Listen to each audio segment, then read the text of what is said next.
Hindi nga naman maikakaila na panahon ngayon ng overlanding. Ang camping o glamping ay talaga namang usong-uso amongst car enthusiasts, di ba? Napansin nyo ba? Tumingin lang kayo sa mga kakalsadahan natin at kaliwat kanan ang makikita ninyong naka-overland setup. Pickup trucks, SUVs at crossovers ang ilan sa mga sasakyan na kadalasang napopormahan ng pang-overland mga kapatid. Dahil dyan, ang mga car manufacturers na may off-roadish cars sa kanilang lineup ay nagkakapitalize sa trend na yan. In Subaru's case, with their brand being synonymous with the rally scene and with their excellent all-wheel drive system, no wonder that they are one of the premium choice sa mga may trip ng overlanding lifestyle. Allow me to explain why.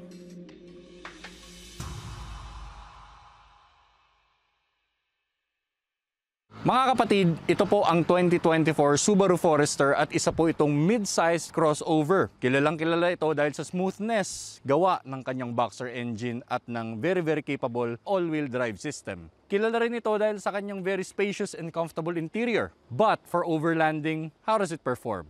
We shall go ahead and find out because we will take it for a drive.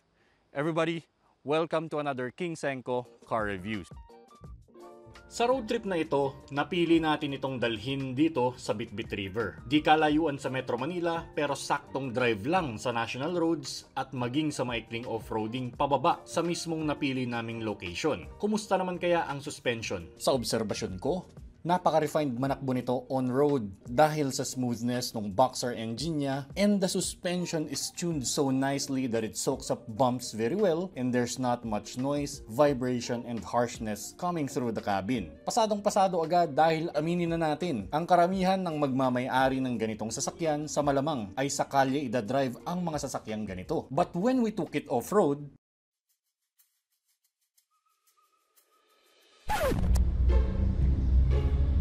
ito na naman kami. Dito ko na naman sinusundo to. Ano naman kaya ginawa nito dito? Nakangiti oh. What's up, Ese? What's up, Jose? Saan galing? Ikaw, saan ka galing?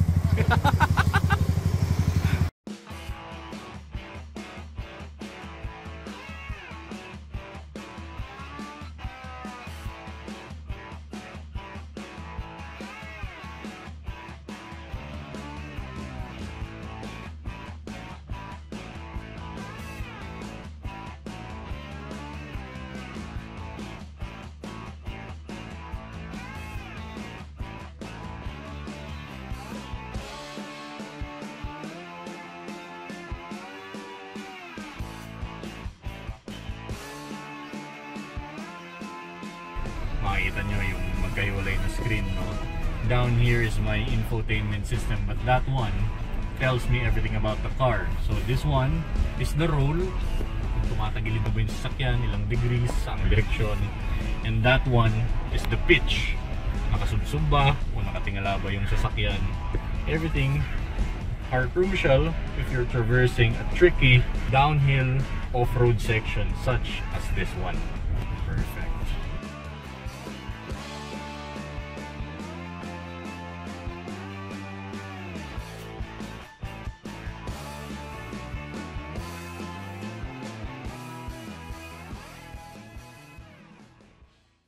Isa na rin sa talagang tinitingnan ko sa mga sasakyan ay ang interior nito. Saan mo man kasi balak dalhin ang chikot mo, tiyak na dyan ka sa loob magsispend ng oras.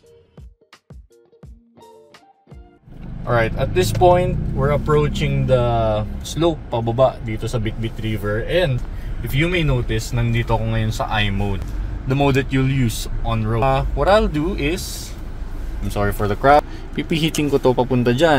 What it'll do is it'll engage in X mode. Yung X mode na yan, pag sa dirt, yun yung pakaliwa. Pagka sa pakanan ko pinihit, yun naman yung pang mud. I also have here at my disposal itong button na to, which pag pinindot ko, it will give me this view dun sa camera kahit naka-forward. Kasi normally, sa kalye, lumalabas lang yan kapag umaatras. But here, nakikita ko yung extremities ng kotse. Pwede kong palitan yan. Yan yung gilid that's using the cameras dito sa may side mirror. Pwede rin yung nasa bumper na camera, making it very easy to navigate. Alam mo kung may nakalagay na obstacle sa tapat ng gulong o hindi mababangas yung bumper mo, in short. Kasi kumpara sa ibang SUVs, medyo mas mababa to sa mga yun. If I press it one more time, yan, mas buo na view nung unahan. Balik sa infotainment system, yan, yung ating top view and front view again. At napansin ko lang, since nandito tayo sa X mode natin, we're going downhill. If we can see here, 3 degrees na naka-pitch yung unahan ng sasakyan. And pa ako, ito lang oh. Yan yung pa ako. Walang nakatapak.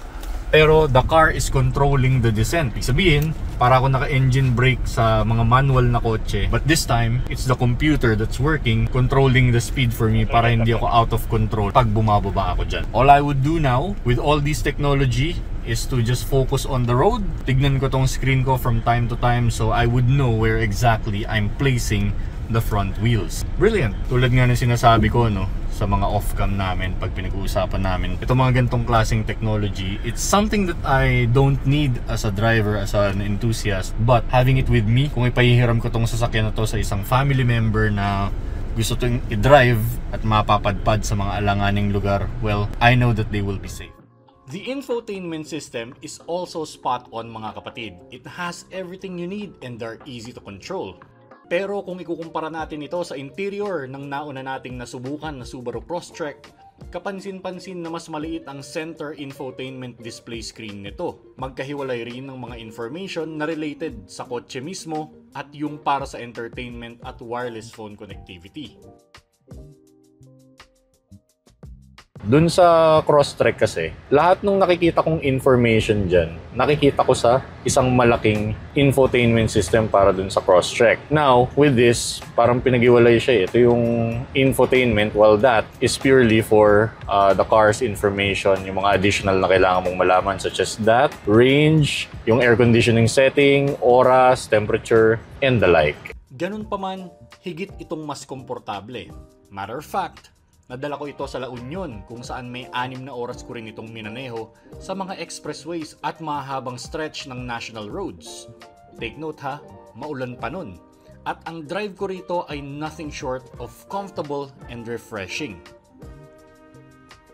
The EyeSight system ensured safe and worry-free drives. Yang EyeSight na yan, ipagpalagay na lang natin na para siyang guardian angel mo habang nagmamaneho ka. Tinitingnan nito o ini-scan nito ang paligid kaya kapag umandar na ang nasa unahan mo sa traffic, i-alert ka niya. Kapag naman nalingat ka at tumigil yung sasakyan sa unahan mo, kusa itong magpepreno para sa'yo. Ganun din kung halimbawang may tatawid. On this test, we're gonna try the EyeSight. Subukan nating lapitan tong nasa unahan mo. O ha? At maging ang ikip ka sa linya mo kapag umaandar ka, kaya nitong gawin para sa'yo. Not to mention, may adaptive cruise control din ito na kayang mag-set ng distansya mula sa nasa harapan mong sasakyan. Ang pinaka-paborito ko sa napakatalinong EyeSight system na ito ay yung pag-scan niya maging sa driver. Nakakatulog ka na ba? I-alert ka niyan. To be quite honest, is something that I didn't fancy testing. That infotainment, paired with the airy feel of the interior because of its spaciousness and excellent sound insulation, plus yung sunroof na pagkalaki-laki, I think it worked well and it felt really premium. Pero bukod sa mga yan, let's face it, sometimes without even knowing the specs and the capabilities ng mga sasakyan, bumibili tayo ng mga sasakyan dahil sa looks ng mga ito. At itong Subaru Forester na ito ay hindi magpapahuli sa department na yan. Ang gwapo eh. Itong particular na Forester na to, mapapansin natin na siya ang talagang lumaki. It's big overall kumpara dun sa mga earlier Forester models. At kasama sa paglaki niyan ay yung lumaki na grille. Yung grille na yan na rin yung naglalaman ng mga 360 cameras. Kaya pagka umaatras ka dun sa loob ng sasakyan, meron kang view. It has a bunch of sensors. Here in front, may windshield washer ka. Mas sleek yung styling ng kanyang headlight. And the overall, yung parang balakang ng kotse dito pag nagda-drive ka, mas kita mo na itong dalawang to from the driver's seat. Moving on, makikita naman natin dito sa part na to ay yung kanyang mag wheel. If I'm not mistaken, this is 18. Yes, R18, two-tone para dito sa particular na Forester na to. Meron pa rin siyang claddings dito na plastic, making it look more rugged. Bilang minamarket to as an outdoorsy type of vehicle. If we move over here, mapapansin natin, ang laki ng windows. Yung malaking windows na yan, medyo strategic yan dahil may eyesight ang sasakyan na to. Ang epekto niyan, mas malaki yung field of view when you're sitting inside. Part of the 360 degrees camera system ay yung camera na nandito sa kanyang side mirror, which in effect, kahit yung pagbubukas mo ng pinto, mas secured na dahil nakikita mo what's directly natatamaan ng pinto, no? Which is also useful pag nag-off-road ka dahil nakita ko na you can view the outside using these cameras pagka mabagal lang yung tinatakbo. At ang mga pinto, all I can say is napaka-premium ng feel niya dahil pag sinarado ko, listen to that. Listen to this. Kahit yung likod.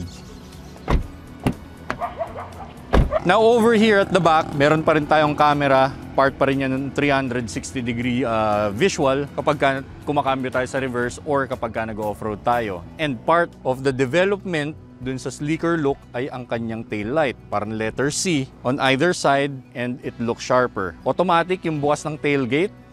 When we're here, we can also see the big storage space. Later, pag-uusapan natin kung ano-anong kayang ilaman nito. But for now, let's talk about something else.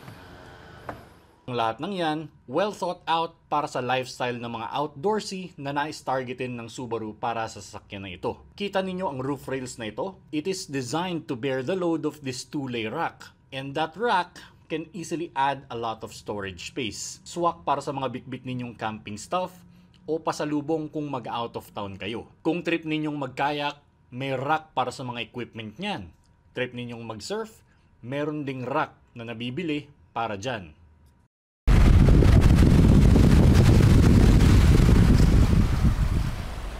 Kumbaga, napakadaling bihisan ng sasakyan na ito para makibagay sa inyong outdoorsy lifestyle. Yes, gets namin na hindi nga naman sa lahat ng pagkakataon ay magka-camping o magga-glamping kayo. Hindi nga naman lahat ng tao ay may mga gear para sa lifestyle na ito. Kaya paano naman nga ba ang sasakyang ito bilang isang daily car? Ang masasabi ko dyan,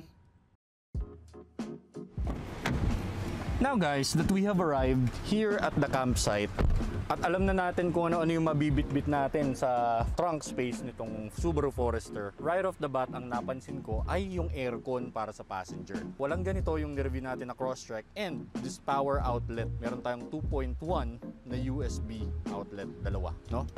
Knee room, excellent. Ito yung driving position ko. I stand 6 foot tall at medyo malayo na yan. I have several compartment here para sa mga bagay-bagay. 1, 2, 3, different sizes. Elbow, where you rest your elbow, I think is spot on. Napaka-relaxing. Though wala siyang parang shade na ganoon para sa passenger mo dito sa likod. Mag-tint ka na lang, di ba? Malamig naman yung aircon. The visibility that the sunroof is providing is excellent, giving the car a roomier feel. Despite it being roomy already, nakatulong yun sa pagmumukhang maluwag nung sasakyan lalo kasi yung liwanag tumatagos. Leather seat, katulad dun sa harapan, meron tayong leather trims dito sa gilid. May mga plastic din na iba-iba ang texture and all the touch points are premium. I even have this cup holder and armrest para kung may inumin ako, nandyan lang, chill na chill lang ako.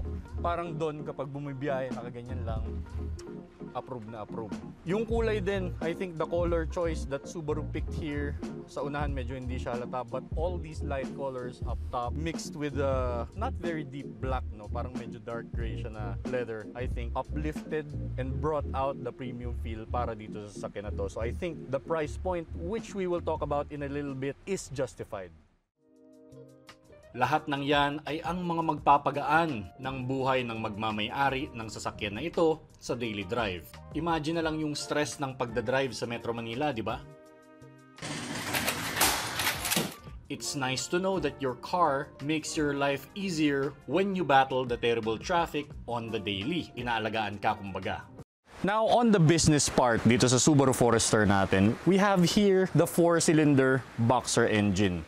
Boxer kasi nga yung opposing na flat engine. Ayan yun. It's mated with a all-wheel drive system, torque vectoring, as usual with Subaru. It's very smooth. Yun lang ang comment ko dyan. It's 2 liter, naturally aspirated, hindi katulad nung way back na generation ng Forester na may turbo. This one still hasn't gotten any update with the turbo situation, no? Pero what I can say is this engine is very smooth. Yung start-stop system na nakakabit dito sa engine na to, it works very well. I would say marginally better than the Crosstrek kasi yun siguro dahil sa maliit na frame. Pag umi-start siya, medyo ramdam mo yung alog sa loob. This one, steady lang. Very seamless. Narito naman po ang na-record natin na fuel consumption habang gamit natin ito. Ito yung sa highway at ito naman yung sa city.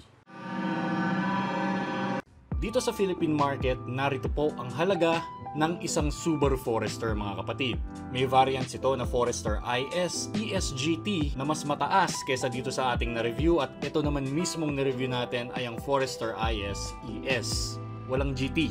Sa ganyang price range, nasa ballpark na rin po yan ng mga sasakyan na ito. Dami nila sa segment na ito mga kapatid. Sa preference nyo na lang talaga, nakabase ang magiging decision making. At tulad nga nung pinupunto ko sa ating review dun sa Crosstrek, kung ang hanap ninyo ay brand ng sasakyan na subok na sa paggawa ng mga all-wheel drive, rugged but supremely comfortable vehicles, narito po ang Subaru at narito ang Forester at ikaw na lang ang inaantay nito para sa mga susunod mong adventures.